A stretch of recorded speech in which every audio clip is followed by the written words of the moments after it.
You ruined this family, Chloe, all for money that was never meant for you. How dare you turn your back on us after everything we gave you? Face it, Chloe, you were weak. That crash was inevitable. Weak? You drugged me. You wanted me gone. You never deserved this fortune, Chloe. It was all luck, never hard work. Luck? I bled for You're tearing this family apart over money. Open the door so we can talk. Chloe, please, think of your brother who made a mistake. This isn't over, Chloe. You'll regret crossing us. You may have money, but you'll always be alone. Alone? No. I'm finally free.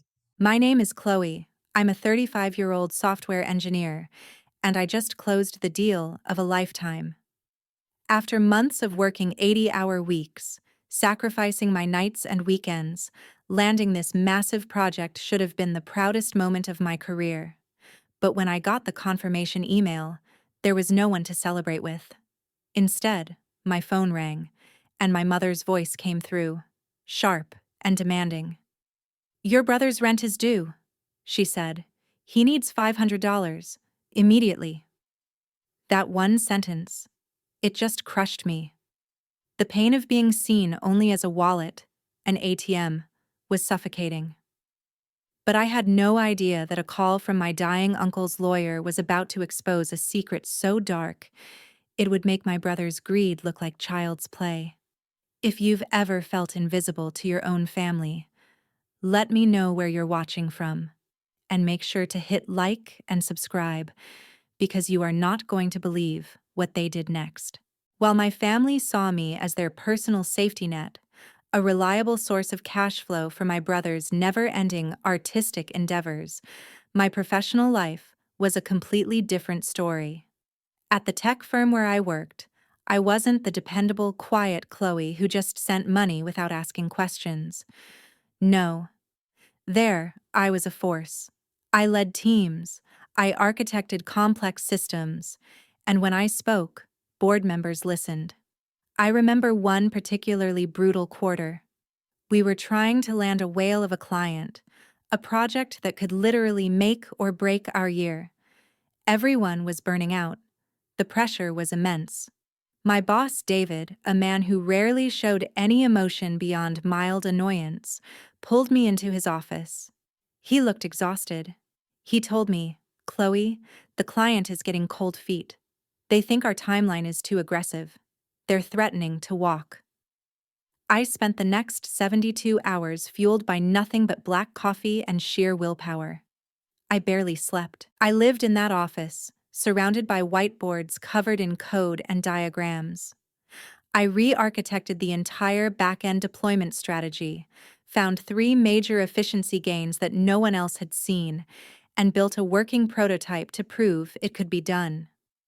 I walked into that boardroom looking like I'd been dragged through a hedge backward, but I had the solution. I presented for an hour straight. When I finished, the room was silent. The CEO of the client company just stared at me for a long moment. And then, he started to clap. We landed the contract. A multi-million-dollar deal. All because I refused to fail. My reward wasn't just a pat on the back. A week later, an email landed in my inbox. The subject line was simple. Promotion. Lead architect. It came with a raise that made my eyes water and a stock options package that was significant. I read the email 3 times, a slow smile spreading across my face. I didn't forward it to my family. I didn't call my mom to share the news. I just created a new, password-protected folder on my computer, named it Foundation, and saved the email there. This victory was mine. It wasn't for them. It was the first brick in a wall I was secretly building around myself, a wall they didn't even know existed. That same year, I had planned a vacation, my first real vacation in 5 years, a 2-week trip to Costa Rica. I'd booked the flights, the eco-lodge, everything. 2 days before I was supposed to leave, a critical server failed. It was a catastrophe, a system-wide meltdown that threatened one of our biggest product launches. David called me, his voice tight with panic. He said, "Chloe, I know this is terrible timing, but I don't know who else to call. You're the only one who truly understands this system. I didn't even hesitate.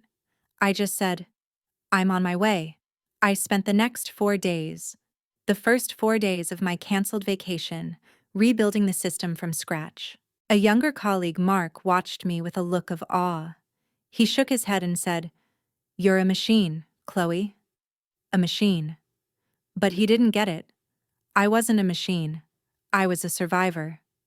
Work was my sanctuary. It was the one place where my effort directly translated into results, where my value was measured in skill and dedication, not by my willingness to enable my brother's failures. And all that sacrifice, it was compounding. It wasn't just about titles and praise. It was about something much more tangible. It was about freedom. Late at night, after my family was asleep and the world was quiet, I would sometimes open that secret folder on my computer.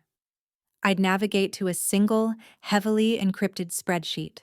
The password was a long, complex string of characters, a name from a childhood book that only I would remember. As the file opened, a single number would glow on the screen. It had started small, just a few $1,000s I'd managed to scrape together after paying off my student loans. But it had grown, steadily, powerfully. Fed by raises, bonuses, and disciplined investing in tech stocks, I knew inside and out. The number on the screen now reads $250,000, $250,000. My secret, my power, my escape plan. It was the silent testament to every late night, every missed party, every canceled vacation. It was the armor I was building piece by piece for a battle I knew was coming. The very next day, my mom called. Her voice had that familiar wheedling tone. Chloe, honey, she began. How's work going? Are you managing okay? You know, making ends meet. The irony was so thick I could have choked on it. I looked at the glowing number on my screen, this fortress of financial independence I had built in complete secret. I took a deep breath, flattened my voice, and gave her the same answer I always did. The answer they expected. The answer that kept me safe in the shadows. I'm doing okay, Mom, I said. I'm getting by. The calm before the storm. That's the only way to describe the month before my world fell apart. It all started with a phone call, a call that felt different from the usual requests for money. It was from my Uncle James, my father's estranged older brother, the black sheep of the family who'd built a real estate empire from nothing while my father climbed the predictable corporate ladder. Uncle James and I had a quiet, unspoken bond. He was the one who saw me, really saw me, beyond my role as the family's ATM. He lived a few states away, and we didn't talk often. But when we did, the conversations were real. He never asked me for anything. He asked me about my projects, my ambitions, my dreams. When he called from a hospital room, his voice thin and raspy, a cold dread settled in my stomach. He told me the doctors had given him a few months at best. He was direct, no sugarcoating. That was his way.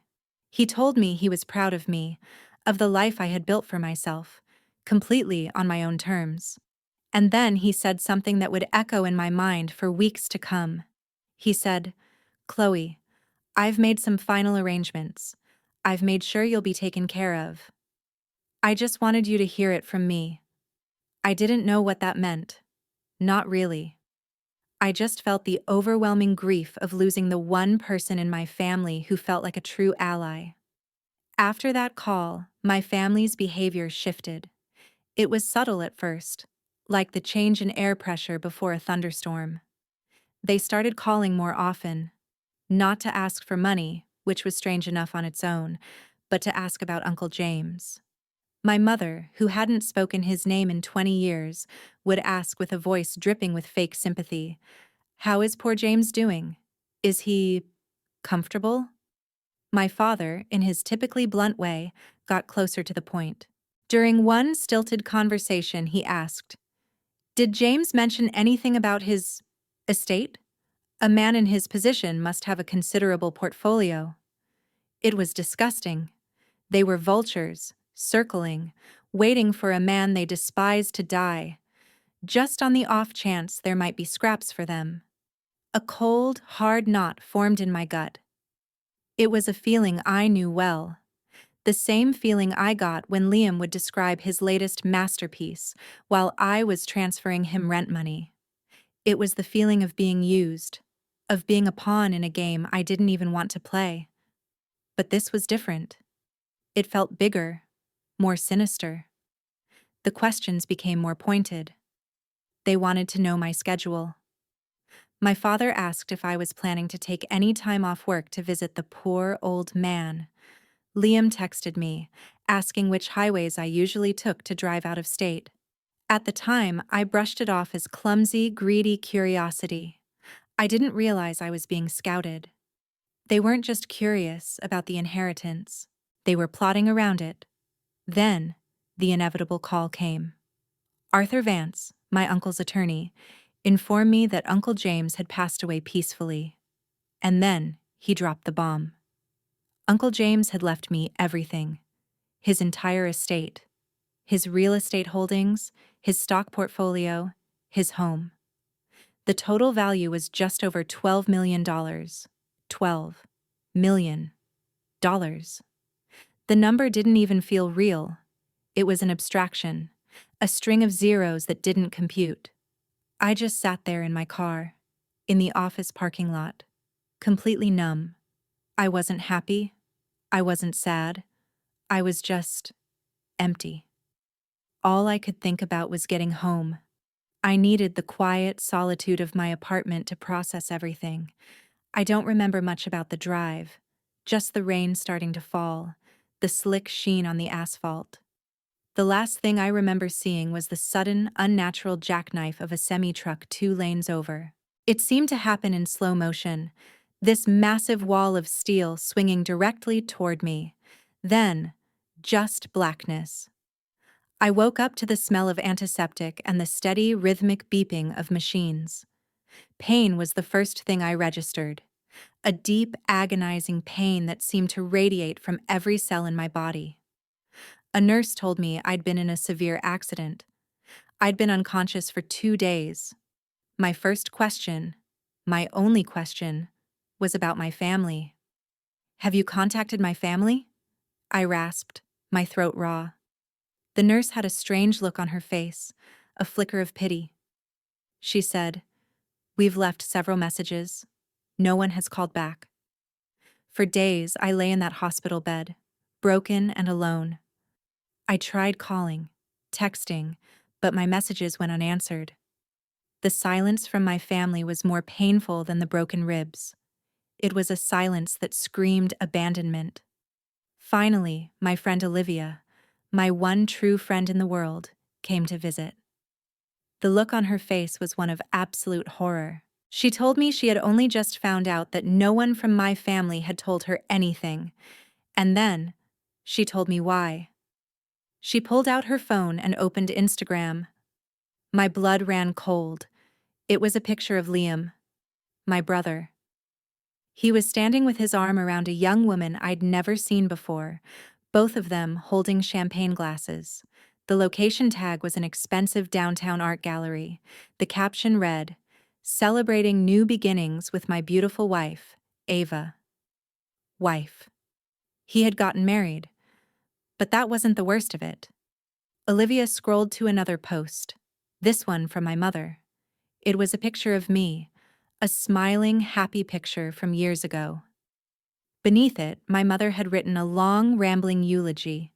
It talked about her devastating loss, about her brave daughter, taken too soon. They had told everyone I was dead. They had held a memorial service for a daughter who was lying in a hospital bed less than 50 miles away. They had declared me dead, erased me, all so they could get their hands on my inheritance. With Olivia's help, I got in touch with Arthur Vance, my uncle's attorney. His voice was grim. He confirmed my worst fears. Liam, along with my parents, had shown up at his office with a forged death certificate, claiming to be my next of kin. They had a whole story cooked up, a tragic tale of a daughter lost in a terrible accident. Liam had even brought his new wife, Ava, introducing her as my long-lost sister, in a desperate attempt to create a new heir. The audacity, the sheer cold-blooded cruelty of it, was breathtaking. We set a trap. A simple text message sent from Olivia's phone to Liam's. "She's awake. She remembers everything." The response was almost instantaneous. "We'll handle it." The next day, they walked into my hospital room. Liam came in first, wearing a suit I'd never seen, looking more like a vulture than an artist. My mother and father trailed behind him, their faces a perfect mask of fake concern. They started their performance, talking about the terrible misunderstanding, about how grief had clouded their judgment. It was the most disgusting display of acting I had ever witnessed. But as Liam was spinning his web of lies, he got arrogant. Trying to explain why they thought I was in such a bad state, he let something slip. He looked at his new wife, Ava, and said dismissively, "She hasn't been herself for months. Always tired. Out of it. Why do you think the accident happened? It was only a matter of time before she did something stupid." And those words hit me harder than the semi-truck. Because he was right. I had been feeling off for months. Unusually tired, foggy, my reflexes slow. I had chalked it up to stress, to working too hard. But in that moment, hearing the casual contempt in his voice, a horrifying new possibility began to form in my mind. A possibility so dark, so monstrous, it made a $12 million fraud seem like a petty crime. It wasn't just that they had taken advantage of my accident. The chilling thought that began to take root was, what if it wasn't an accident at all? At this point, I don't even know what word to use to describe how I'm feeling. If you're feeling the same outrage I am right now, help me out and comment with one word that describes what this family did. But instead of breaking down, that rage, it turned into something else. Something cold and hard and sharp. It turned into fuel. After they dragged Liam out of my hospital room, a strange kind of quiet descended. It wasn't a peaceful quiet. It was the heavy, suffocating silence of a vacuum. The performance was over, the curtain had fallen, and I was left alone with the wreckage. The young woman, Ava, my daughter, sat frozen in a chair, looking at me with wide, terrified eyes. My parents had been ushered out, sputtering denials and threats. But I barely registered any of it. All the noise, all the chaos, had faded into a dull, distant hum.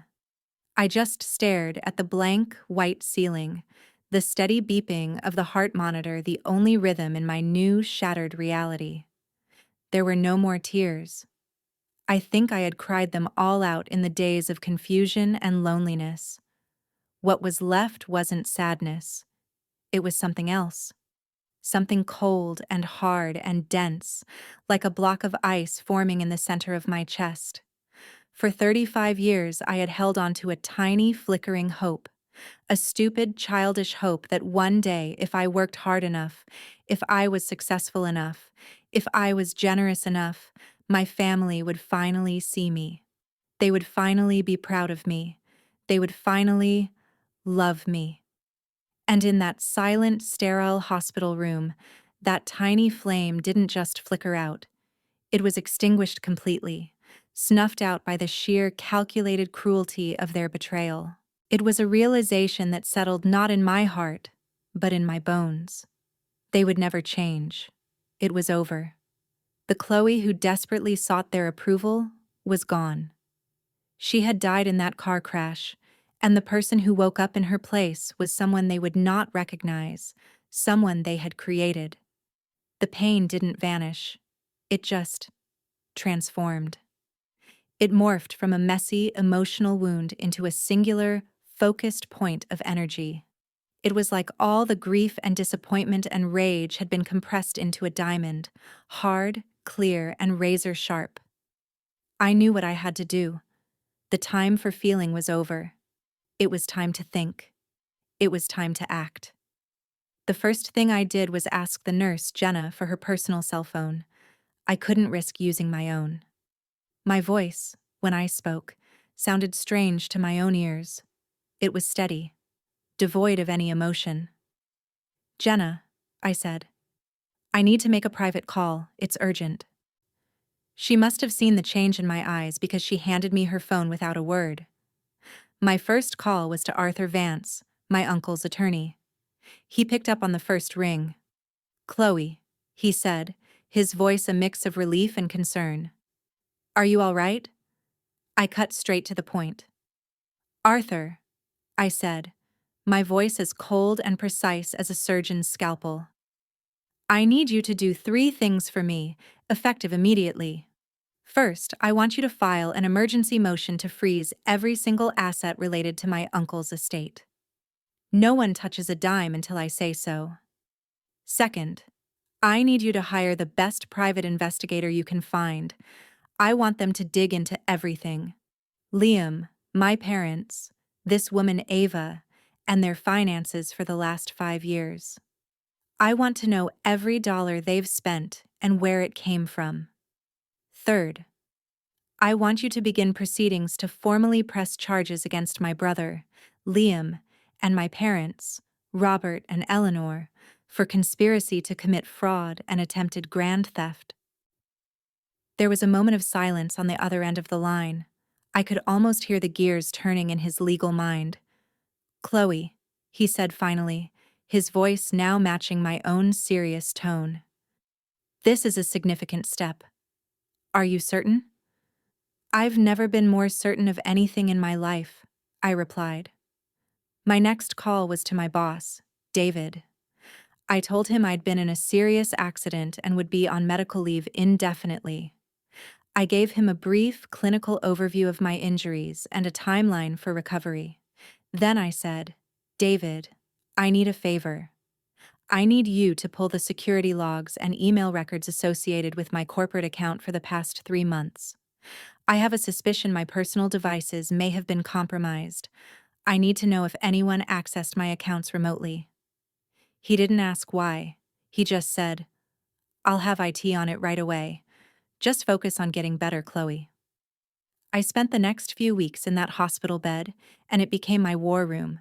While my body slowly, painfully began to heal, my mind was working faster and more clearly than ever before. I had Olivia, my one true friend, bring me a burner phone and a new laptop. I started a log, a meticulous, detailed record of every conversation, every memory, every suspicious financial request from the past year. Liam's casual comment in the hospital room. "She hasn't been herself for months. Always tired," kept replaying in my head. It wasn't just an insult, it was a clue. I started charting my own well-being over the past 6 months. The persistent fatigue I had blamed on work. The slight dizziness I'd ignored. The headaches. A pattern began to emerge. A slow, steady decline that had started right around the time my uncle's health took a turn for the worse.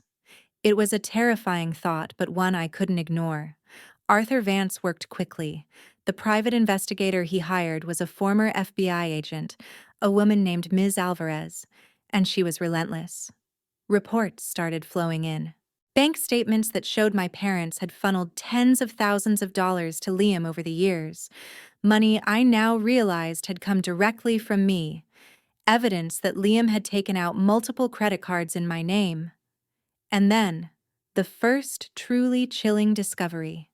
Ms. Alvarez found pharmacy records. A prescription for a powerful sedative, often used off-label to treat vertigo and anxiety, had been filled 3 months prior. It was prescribed by a doctor I had never heard of, from a clinic I had never visited. The prescription was under my name. And the person who had picked it up, according to the security camera footage from the pharmacy, was my brother, Liam. The ice in my chest seemed to spread through my entire body. This went beyond fraud. This was something far more sinister. The possibility that my accident hadn't been an accident at all became a terrifying probability. He had been drugging me, slowly, methodically, making me sick, making me out of it, just as he'd said, all while waiting for my uncle to die. By the time I was discharged from the hospital, I was a different person. The physical therapy was grueling, but every painful step was fueled by a cold, burning resolve. Ava, my newly discovered daughter, was a constant, quiet presence by my side. We were strangers, bound together by the most bizarre and traumatic of circumstances. We decided together that we couldn't go back to my old apartment. It was tainted, filled with the ghosts of a life that had been a lie. Instead, we went to the one place that felt like a sanctuary. My Uncle James's country estate. The sprawling property was my refuge, our fortress. It was there, amidst the quiet woods and rolling hills, that we began the slow, awkward process of getting to know each other. And it was there that I realized the battle wasn't over. Liam was in jail awaiting trial. My parents were drowning in legal fees. But the darkness they had unleashed hadn't been contained. It started subtly. A car, a nondescript black sedan parked at the end of our long private driveway for hours at a time, speeding off whenever anyone approached. Then came the phone calls to the estate's landline. Clicks, static, or just dead air. I told myself it was paranoia, a side effect of the trauma. But then came the package. It was a small brown cardboard box, left on the front porch. No shipping label, no return address. Ava brought it in, her face pale. I took it from her, my hand steady, and carefully opened it.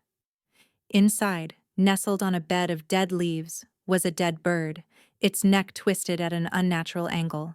And next to it, a small, square piece of an artist's canvas. On it was a single, violent slash of crimson paint. Liam's signature style. A wave of pure, unadulterated rage washed over me, so intense it made me dizzy. He was behind bars. He couldn't have done this himself. Which meant one thing. He had an accomplice. Someone was out there, watching us, terrorizing us, carrying on his sick game. The sense of safety I had started to build crumbled into dust. My fortress had been breached. The fight wasn't just in the courtroom anymore. It had followed me home.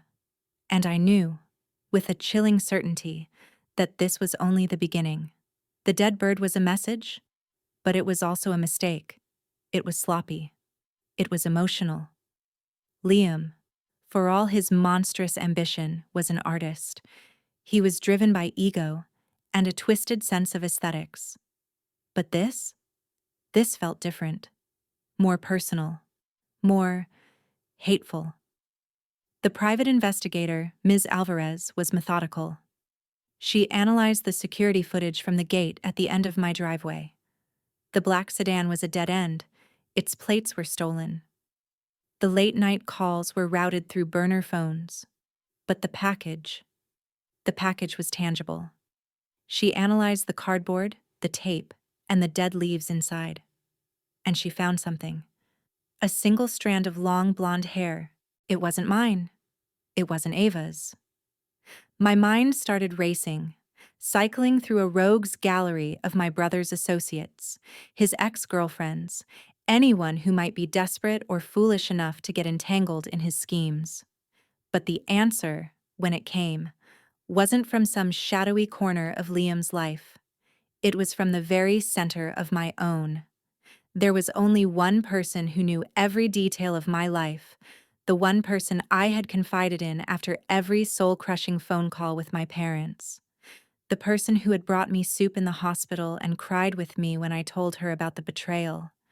My best friend, Olivia. The thought was so vile, so unthinkable, that I initially dismissed it. It couldn't be. But the more I thought about it, the more the small, unsettling details started to click into place. How Olivia had been the one to discover Liam's marriage on Instagram, feeding me the information with perfect, dramatic timing. She had always subtly steered conversations away from my financial success, keeping me in the role of the struggling but resilient victim. How she had encouraged me to be the bigger person, to keep sending Liam money, telling me it was just keeping the peace. She hadn't been my friend. She had been their spotter, their inside agent. The rage that followed this realization was a clean, white-hot fire. It burned away the last vestiges of grief and left behind only the cold, hard certainty of purpose. They had underestimated me. They all had. They saw the quiet, dependable Chloe, the family ATM, the emotional punching bag. They never saw the lead architect, the strategist, the woman who could see a complex system, identify its weaknesses, and dismantle it piece by piece. And I was about to dismantle theirs. The plan was simple. It preyed on their greed and their arrogance. With Arthur Vance's help, we drafted a fake legal document. It was a fabricated addendum to my uncle's will, a lost codicil that hinted at a hidden cache of assets, bearer bonds, offshore accounts, worth an additional $5 million. The document was designed to be discovered, full of plausible legal jargon but containing specific technical flaws that only an expert would spot. We let it leak through a contact at a financial firm, knowing the rumor would spread like wildfire through the greedy channels my family operated in. Then, I made the call. I pitched my voice to the edge of hysteria, letting a tremor of panic seep in. "Olivia," I cried, "you have to get over here, now. Arthur sent me some of my uncle's old papers, and I found something. I don't understand it. It's some kind of financial document, but it looks huge. I'm scared. I don't know who to trust." The bait was set. Greed was a more powerful motivator than loyalty, and I knew she wouldn't be able to resist the chance to get her hands on it first.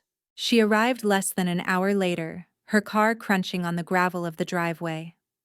I watched her from the window of the grand study, the room where my uncle used to work. Ava stood beside me, a silent, supportive presence. In another room, connected by a hidden earpiece, Ms. Alvarez and two plainclothes detectives waited, listening to every word. Olivia burst into the study, her face a perfect mask of concerned friendship. "Chloe, oh my God, are you okay? What did you find?" She rushed to my side, wrapping her arms around me in a hug that felt like being embraced by a snake. I let my body go limp, playing the part of the terrified, overwhelmed victim she expected me to be. I pulled away, my hands trembling slightly for effect, and pointed to the document sitting in the center of my uncle's massive oak desk. "This," I whispered. "I don't know what it means. Something about bonds? In Switzerland?" Her eyes darted to the paper, and I saw a flicker of something in them, a flash of pure, unadulterated avarice. It was so fast, I might have missed it if I hadn't been looking for it. She walked over to the desk, her feigned concern melting away as she focused on the document. She picked it up, her eyes scanning the legal jargon. "Wow, Chloe," she breathed. This looks really important. You were right to call me. We need to be very careful about this." She was trying to establish control, to position herself as my protector, my guide through this new, confusing world of wealth. I let her have her moment. I let her believe she was in charge. I watched as she walked around the desk, placing herself between me and the document, a subtle act of possession. Then I changed the subject. "Before we talk about that," I said, my voice suddenly quiet and clear, losing all of its manufactured panic, "I want to talk about the bird." She froze. Her back was to me, but I saw her shoulders tense up. The what?" she stammered, trying to sound confused. "The dead bird in the box, Olivia. The one you left on my porch," I said. My voice was calm. It was level. It was the voice of a CEO about to fire an underperforming employee. She turned around slowly. The mask was gone. In its place was a sneer, an ugly twisting of her features that I had never seen before. "I have no idea what you're talking about," she said, but her eyes betrayed her. They were filled with a venomous rage. "Don't you?" I took a step forward. "Let's stop playing games. I know it was you. I know you've been working with Liam with my family this whole time, feeding them information, helping them." The transformation was instantaneous. The caring friend vanished, replaced by a bitter, resentful stranger. She laughed, a harsh, ugly sound that echoed in the high-ceilinged room. "Helping them?" she spat. "Of course I helped them. And you want to know why? Because you don't deserve any of this. This house, the money, the perfect career. It was all just handed to you. You've always been the lucky one, the golden child." The absurdity of her words was almost comical. Me? The golden child? It was a delusion so profound it was almost impressive. "Lucky?" I asked, my voice dangerously soft. "I worked for every single thing I have. While Liam was painting his mediocre canvases and living off my paycheck, I was building a career. While my parents were celebrating his every pathetic achievement, I was building a life. Liam deserved that money, not you." "Liam deserved it?" Ava, who had been silent until now, finally spoke, her voice shaking with a fury that matched my own. "He tried to have my mother killed." Olivia waved a dismissive hand, her jealousy making her reckless. "Oh, please," she scoffed. "That was Liam's idea. A stupid, dramatic plan. He found some of his aunt's old sleeping pills. He just helped you relax a little. A few crushed pills in your morning coffee over a few weeks. It was brilliant, really. No one ever would have known. He just wanted to slow you down, make you a little foggy so you'd be more suggestible when the time came. No one thought you'd actually be stupid enough to get behind the wheel and crash your car." And there it was, the confession. Spoken with such casual cruelty, such a profound lack of remorse, that it sucked the air out of the room. It wasn't just a possibility anymore. It wasn't a suspicion. It was a fact. They had conspired to murder me. Not in a fit of rage, but slowly, methodically, poisoning me day by day, waiting for me to make a fatal mistake. I just stared at her. I didn't scream. I didn't cry. I just let the full weight of her confession hang in the air between us. I let her see the look in my eyes, the look of a judge who had just heard the final damning piece of evidence. Then I spoke, my voice barely a whisper, but it carried across the silent room. "Thank you, Olivia," I said. "That's all we needed to hear." On cue, the door to the study swung open. Alvarez and the two detectives stepped into the room. The look of shock and dawning horror on Olivia's face was something I will never forget.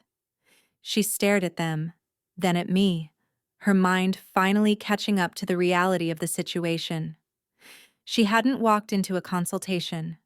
She had walked into an interrogation, and she had just confessed to attempted murder. On tape. As they put her in handcuffs, her eyes locked on mine, filled with a look of pure, unadulterated hatred. "You'll never be happy, Chloe," she hissed. "You'll always be alone." But as I watched them lead her away, I didn't feel alone. I felt free. The arrest of Olivia sent a shockwave through the delicate ecosystem of my family's deceit. It was one thing for Liam, the resident screw-up, to get caught. But Olivia, she was an outsider. Her confession wasn't just about the plot against me, it implicated everyone. It confirmed that this wasn't just a spontaneous act of greed by a desperate artist. It was a conspiracy. And with her arrest, the carefully constructed walls of denial my parents had built around themselves came crashing down. The news didn't just leak out. It exploded.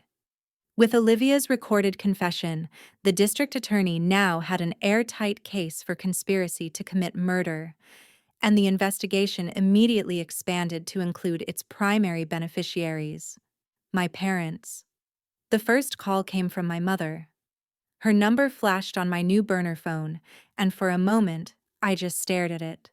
Then I let it go to voicemail. I knew I couldn't speak to her. Not yet.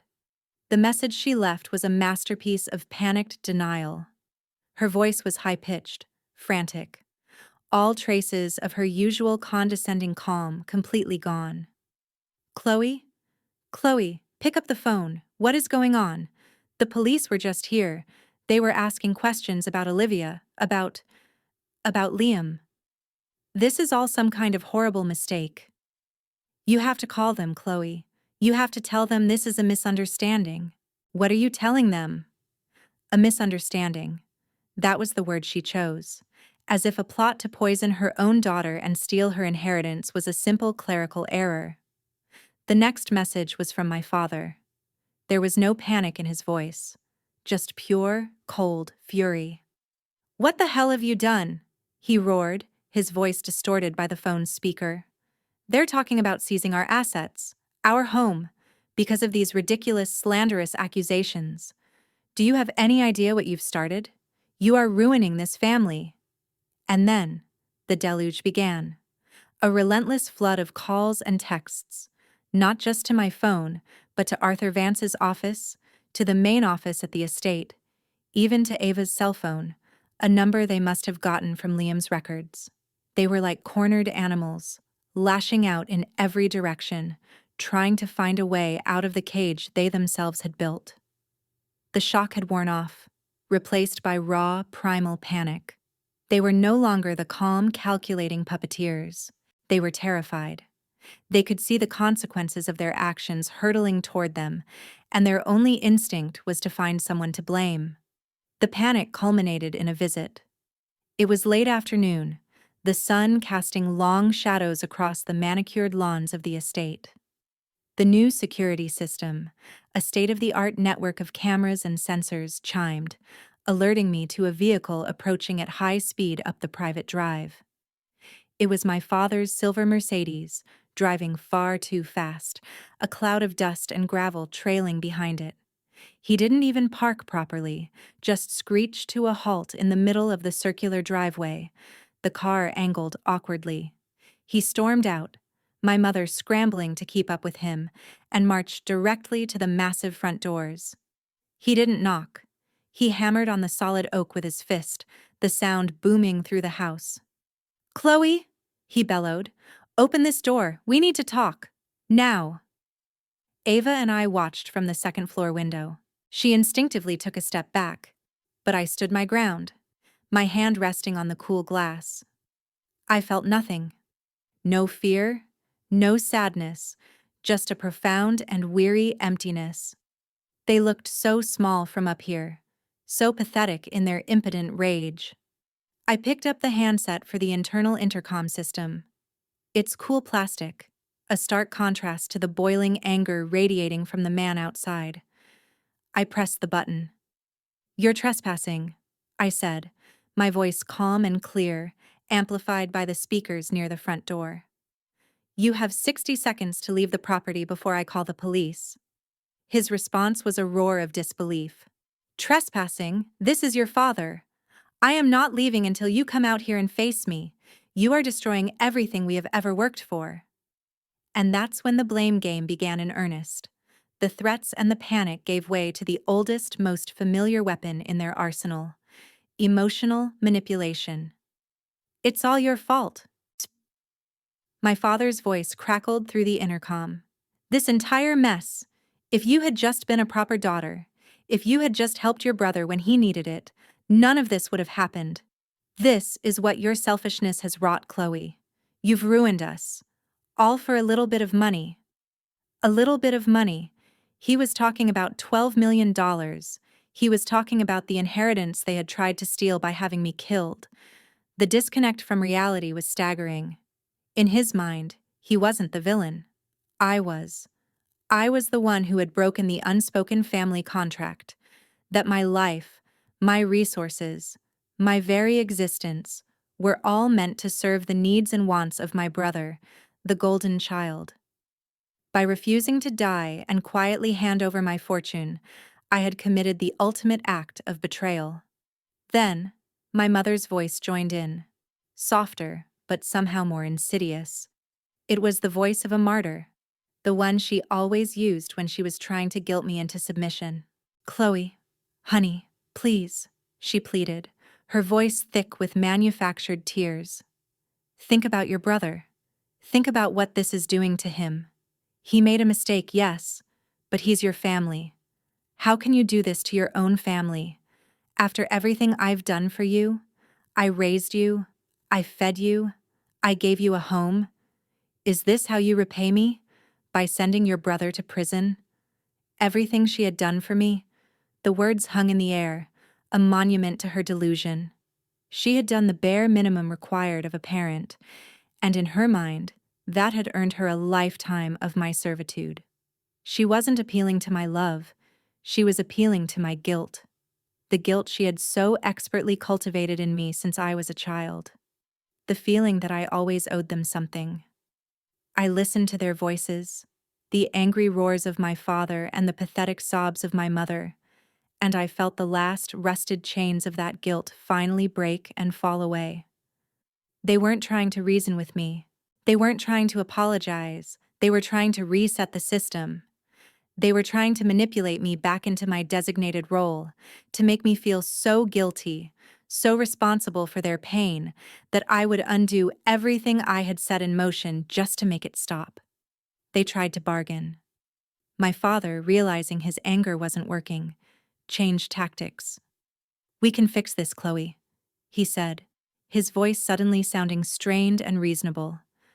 "There's still time. You can tell the lawyers there was a misunderstanding. We can negotiate. We'll give you a portion of the inheritance. A generous portion. We can make this all go away." Negotiate. He wanted to negotiate the price of my life. He wanted to put a dollar value on the fact that they had drugged me, left me for dead, and tried to erase my existence. That was the moment I knew, with absolute certainty, that there was nothing left to save. There was no family to salvage. There was no relationship to repair. There was only them, and there was me.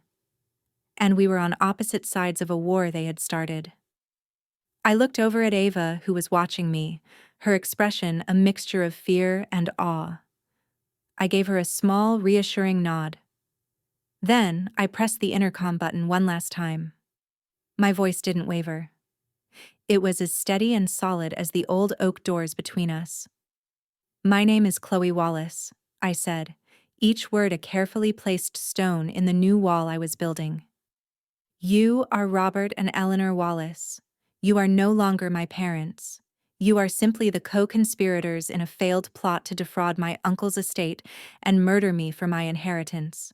The police have been dispatched. I suggest you leave now." Then I released the button, cutting off their shocked silence.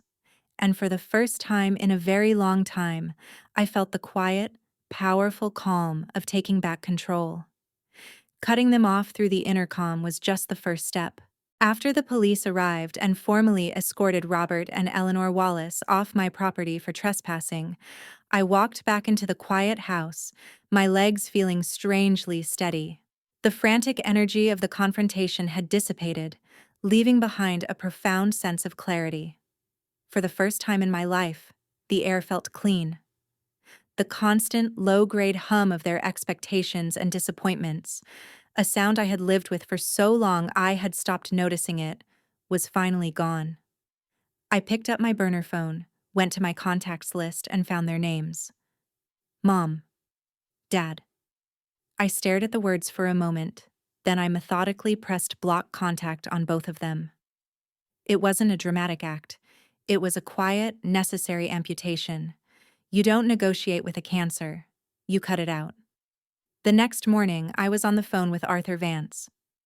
"Arthur," I said, "I need restraining orders.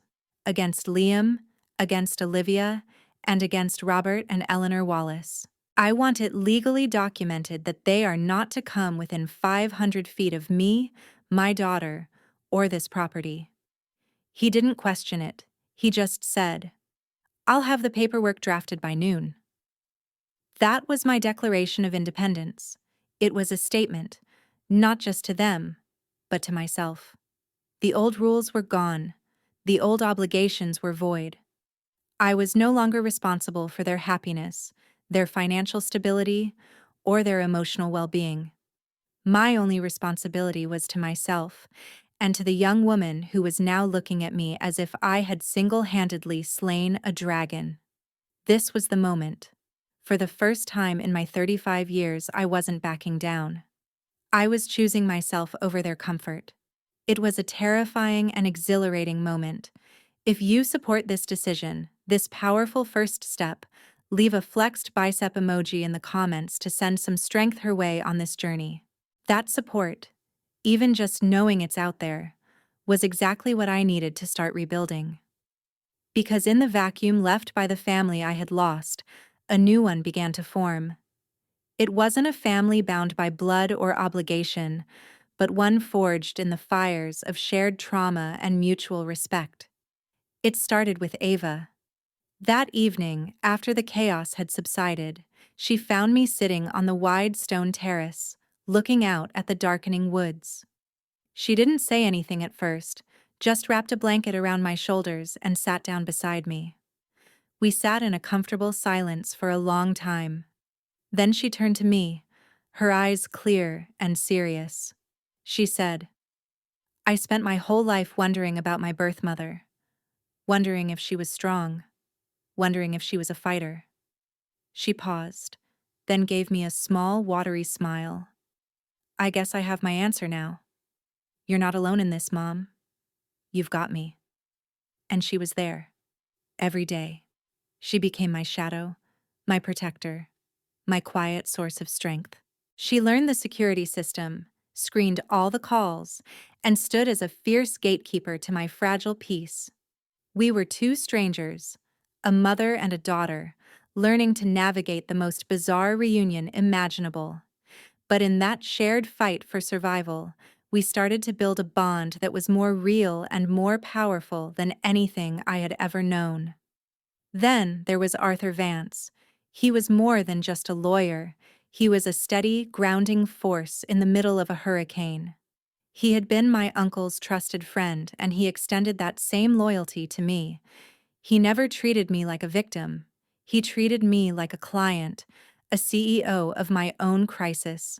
He'd call with updates, not with gossip, but with strategy.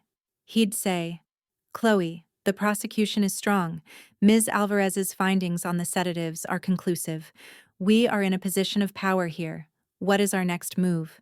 He saw my strength, my analytical mind, and he empowered me to use it. He became a mentor, a trusted advisor in a world where I had trusted no one. The support came from unexpected places, too. The nurse from the hospital, Jenna, started texting me just to check in. Simple messages like, thinking of you, stay strong, or saw this funny meme and thought of you. They were small gestures, but they were lifelines. They were reminders that there was kindness in the world, that not everyone was transactional. She had seen me at my absolute worst, broken and betrayed, and she still saw a person worth caring about. Even my old boss, David, stepped up in a way I never would have expected. He handled my indefinite leave of absence with complete discretion, shutting down any office gossip. When the news inevitably broke, he sent a company-wide email that was a masterclass in corporate support, stating that the company stood fully behind its employees in times of personal crisis and would tolerate no harassment or speculation. He didn't offer pity. He offered professional respect, a firewall to protect my career and my reputation from the inferno of my personal life. And then there were Ava's adoptive parents, the Petersons. They drove 6 hours to come and see us. I was terrified to meet them, riddled with a guilt I thought I would never escape. But they walked into that grand house, looked around at the chaos of my life, and just open their arms. Ava's mother, a kind woman with warm eyes, hugged me tightly and whispered, "We have loved her every day for 17 years. Thank you for giving us that gift. Now it's our turn to be here for you." They didn't see me as a threat or as the source of their daughter's trauma. They saw me as family. They spent the weekend with us, cooking, talking, helping us create a sense of normalcy in the most abnormal of situations. They were the parents I never had, offering unconditional love and support with no strings attached. This was my new reality. A strange patchwork family made up of a daughter I was just getting to know, an elderly lawyer, a kind nurse, a stoic boss, and the two wonderful people who had raised my child. They were my board of directors, my support system, my chosen family. They were the ones who were there, not because they wanted something from me, but because they simply wanted to be. And as I looked around at this unlikely group, I realized that for the first time in my life, I wasn't just surviving. I was being supported. And that made all the difference. 2 years have passed since that day. The trials were swift. With Olivia's recorded confession and the mountain of evidence Ms. Alvarez had compiled, the prosecution had an undeniable case. Liam and Olivia were both found guilty of conspiracy to commit murder and fraud. They were sentenced to 25 years to life. Sometimes I feel a flicker of something when I think of them, but it isn't pity. It's just a profound sense of waste. As for my parents, while they avoided direct criminal charges for the murder plot, they were found civilly liable for conspiracy to commit fraud. The judgment against them was enormous. They had to sell their house, the house I grew up in, to pay the legal fees and the restitution ordered by the court. They lost everything: their home, their reputation, their son, and their daughter. I hear they moved to a small rental apartment a few towns over. They faded from the front pages, becoming a quiet, local cautionary tale about greed. Life at the estate is peaceful. The quiet that once felt heavy and suffocating now feels calm and restorative. I resigned from my job at the tech firm. I had proven everything I needed to prove there. With a portion of my uncle's inheritance, I started my own tech consulting firm, specializing in cybersecurity for financial institutions. The irony is not lost on me. My company is thriving, but more importantly, I work on my own terms. I set my own hours. I choose my own clients.